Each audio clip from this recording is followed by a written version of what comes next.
$1.87. That was all.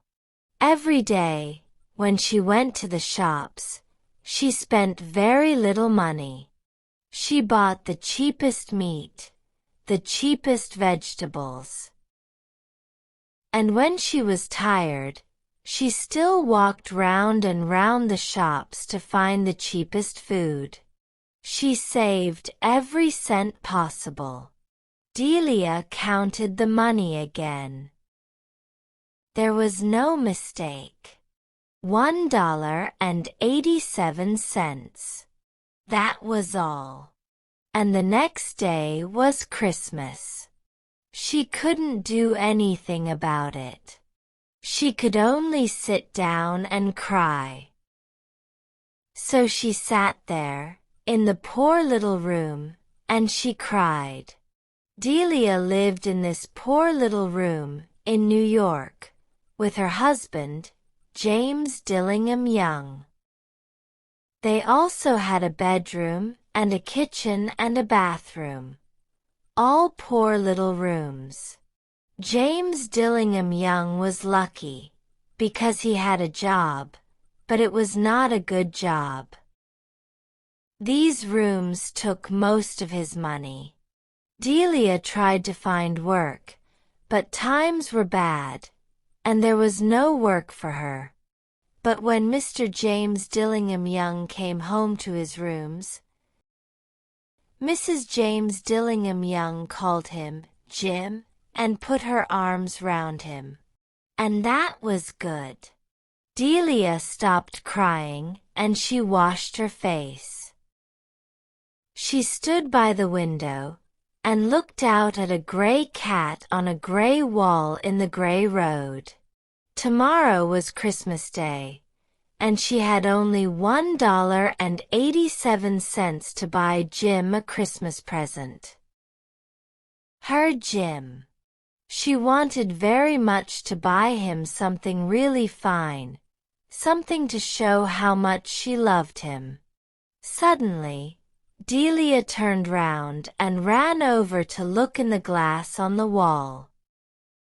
Her eyes were bright. Now, the James Dillingham Youngs had two very special things. One was Jim's gold watch. It once belonged to his father, and before that, to his grandfather. The other special thing was Delia's hair. Quickly, Delia let down her beautiful, long hair. It fell down her back, and it was almost like a coat around her. Then she put her hair up again, quickly. For a second or two she stood still, and cried a little. Then she put on her old brown coat, and her old brown hat, turned, and left the room. She went downstairs and out into the road, and her eyes were bright. She walked along by the shops, and stopped when she came to a door with Madame Eloise hair on it. Inside there was a fat woman. She did not look like an Eloise. "Will you buy my hair?" Delia asked. "I buy hair," Madame replied. "Take your hat off then, and show me your hair." The beautiful brown hair fell down. $20, Madame said, and she touched the hair with her hand. "Quick! Cut it off. Give me the money," Delia said. The next 2 hours went quickly. Delia was happy because she was looking round the shops for Jim's present. At last she found it. It was a gold chain for the watch. Jim loved his watch, but it had no chain. When Delia saw this gold chain, she knew immediately that it was right for Jim. She must have it. The shop took $21 from her for it, and she hurried home with the 87 cents.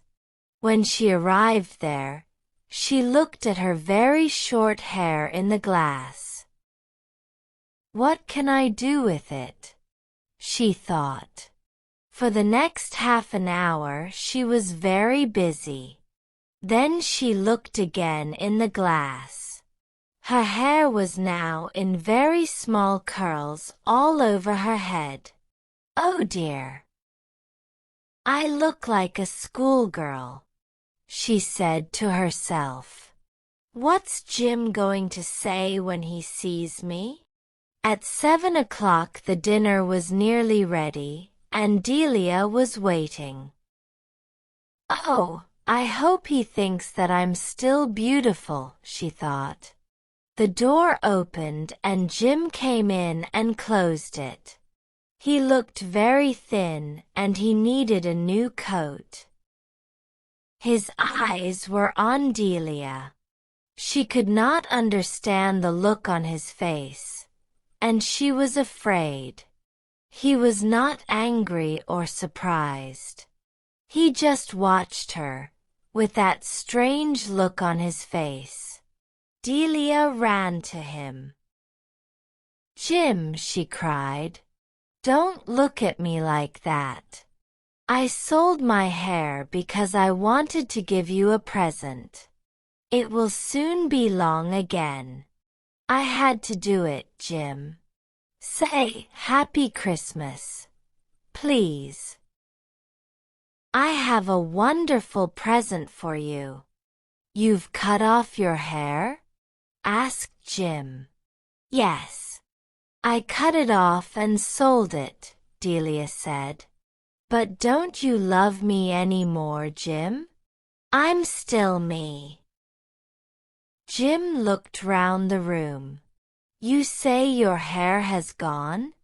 he said, almost stupidly. "Yes. I told you. Because I love you. Shall I get the dinner now, Jim?" Suddenly Jim put his arms round his Delia. Then he took something from his pocket and put it on the table. "I love you, Delia," he said. "It doesn't matter if your hair is short or long. But if you open that, you'll see why I was unhappy at first." Excited, Delia pulled off the paper. Then she gave a little scream of happiness. But a second later there were cries of unhappiness.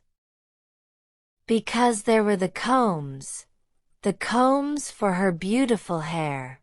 When she first saw these combs in the shop window, she wanted them.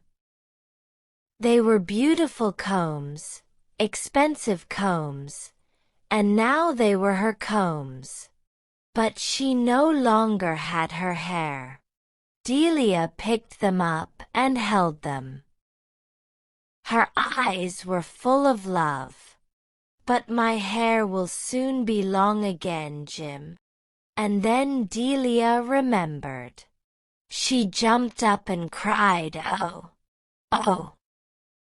She ran to get Jim's beautiful present, and she held it out to him. "Isn't it lovely, Jim? I looked everywhere for it. Now you'll want to look at your watch 100 times a day." "Give it to me. Give me your watch, Jim. Let's see it with its new chain." But Jim did not do this. He sat down, put his hands behind his head, and he smiled. "Delia," he said, "let's keep our presents for a time. They're so nice. You see, I sold the watch to get the money to buy your combs. And now let's have dinner." And this was the story of two young people who were very much in love. Hello everyone, thank you for watching today's story. I hope it made your English learning journey enjoyable and inspiring. If you liked it, please give it a thumbs up. Share it with your friends and don't forget to subscribe to learn English with me. Your support encourages me to create even more engaging stories for you. I'd love to hear from you. Share your feedback in the comments below. Your thoughts mean a lot to me. Keep practicing, stay dedicated, and remember that every story is a step toward improving your English.